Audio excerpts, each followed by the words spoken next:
Hello friends, welcome back to my YouTube channel EHS study point YSK।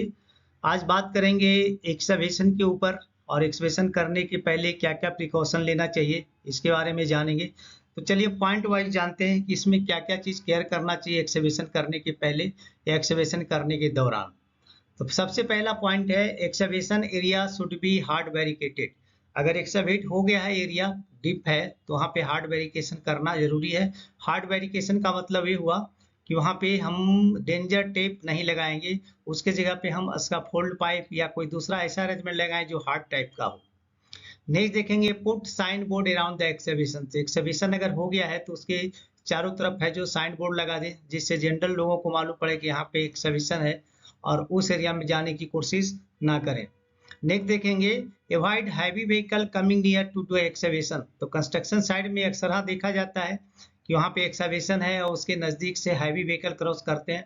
Heavy vehicles का load बहुत ज़्यादा होता है और वाइब्रेशन भी होता है, उसके कारण एक्सकवेशन का है जो केविन होने का डर रहता है। और उसमें फिर अगर काफ़ी नज़दीक से व्हीकल जा रही तो व्हीकल का टपल होने का भी डर रहता है। तो इस केस में यहाँ पे एक्सकवेशन के नियर से हैवी व्हीकल को क्रॉस नहीं करना चाहिए to the safety point of view से। देखेंगे keep the excavated soil at least 1.5 metre away from the edge. तो अक्सर ये करना जरूरी है। जब भी एक्सकेवेशन सॉइल जो होता है तो उसको जो एज बनता है एक्सकेवेशन का उससे 1.5 मीटर दूर रखना चाहिए। अगर हम जस्ट एज पे ही रखते जाएंगे तो ऊपर जो रखेंगे उसके लोड के कारण वहाँ पे वो फिर से है जो एज पार्ट का मिट्टी है जो ज्यादा लोड के कारण धंसने का डर है और वहाँ पे केविन हो सकता है। नेक्स्ट देखेंगे excavated soil excavated side should be slope to a safe angle. तो एक्सवेशन तो करना है लेकिन इसको ध्यान रखना है कि इस एंगल में करें कि नीचे का जो ऊपर का जो पार्ट है उसका लोड के कारण वो वहाँ पे केबिन होने का डर नहीं हो, तो उसको स्लोप में काटेंगे और इस सेफ एंगल पे काटेंगे ताकि एक्सवेशन ऊपर से नीचे गिरने का डर नहीं हो। नेक्स्ट देखेंगे hand excavation should be done if there is confusion. अब कुछ जगह ऐसे होते हैं जहाँ की यूटिलिटी लाइंस क्रॉस करते हैं, वहाँ पे केबल हो सकता है, पावर केबल हो सकता है या फिर फोन के वहाँ पे लाइन हो सकते हैं या वहाँ से वाटर लाइन क्रॉस कर रहा है या कोई गैस पाइपलाइन क्रॉस कर रहा है। तो इस केस में वहाँ पे अगर कंफ्यूजन हो, क्लियरिटी नहीं है, तो उस केस में वहाँ पे हैंड एक्सकवेशन करके चेक कर लेना चाहिए। नहीं तो अगर वहाँ पे मैकेनिकल एक्सकवेशन करेंगे तो वहाँ पे प्रॉब्लम होने का डर हो सकता है।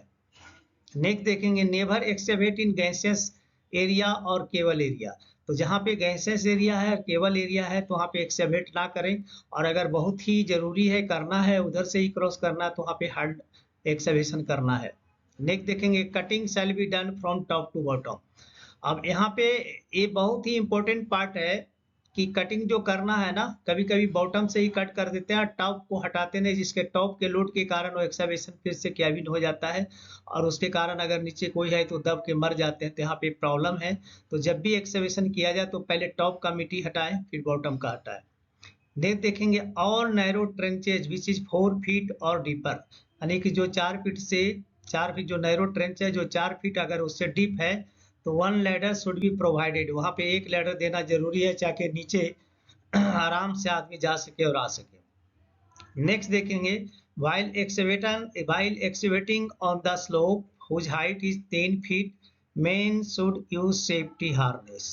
तो ये कंपलसरी है, 10 फीट हो गया इसका मतलब 1.8 मीटर से ज्यादा डीप हो गया तो ये वर्किंग एट हाइट में आ जाएगा, क्योंकि वर्किंग एट हाइट में बताया है कि 1.8 एबव द ग्राउंड हो या 1.8 बिलो द ग्राउंड हो, तो दोनों ही केस में हाइट को कंसीडर किया जाएगा। तो यहाँ पे अगर 10 फीट से ज़्यादा अगर डीप है तो उस केस में वहाँ पे सेफ्टी हार्नेस पहनना जरूरी है। और नेक्स्ट पॉइंट है if there is a chances of underground utilities you detector to find out. अगर कुछ जगह ऐसे हैं कि ड्राइंग में कुछ और बता रहा है और यहाँ पे क्लियरिटी नहीं है तो वहाँ पे फिर हम क्या करेंगे, वहाँ डिटेक्टर का इस्तेमाल करके पता करेंगे कि अंडरग्राउंड वहाँ पे यूटिलिटी है कि नहीं, पावर लाइन है कि नहीं, कि फोन का केबल क्रॉस कर रहा है कि नहीं, या कि कोई यूटिलिटी लाइन है कि नहीं, गैस के पाइपलाइन क्रॉस कर रहे हैं कि नहीं। तो सबका अलग अलग डिटेक्टर आता है, उसके माध्यम से एक बार कंफर्म करना जरूरी है कि यहाँ से वो प्रॉब्लम तो नहीं हो रही है। तो इन सारी चीज़ों का अगर ध्यान रखा जाए तो एक्सकवेशन के टाइम में कोई प्रॉब्लम नहीं होगा और हम एक्सकवेशन है जो सेफली कर सकते हैं, यहाँ पे कोई इशू होने वाली नहीं है। बट इन सब चीज़ों का ध्यान रखना जरूरी है। तो चलिए दोस्तों, आप समझ चुके होंगे। अब मैं यहाँ पे रिक्वेस्ट आपसे जरूर करूंगा, अगर हमारे चैनल पे नए हैं तो प्लीज़ चैनल को सब्सक्राइब करें, दोस्तों में जरूर शेयर करें और बेल आइकन को ऑल पे सेट कर दें ताकि हमारे नेक्स्ट वीडियो का नोटिफिकेशन आपको टाइम से मिलता रहे। तो चलिए मिलते हैं आपसे नेक्स्ट वीडियो में, तब तक के लिए जय हिंद, वंदे मातरम।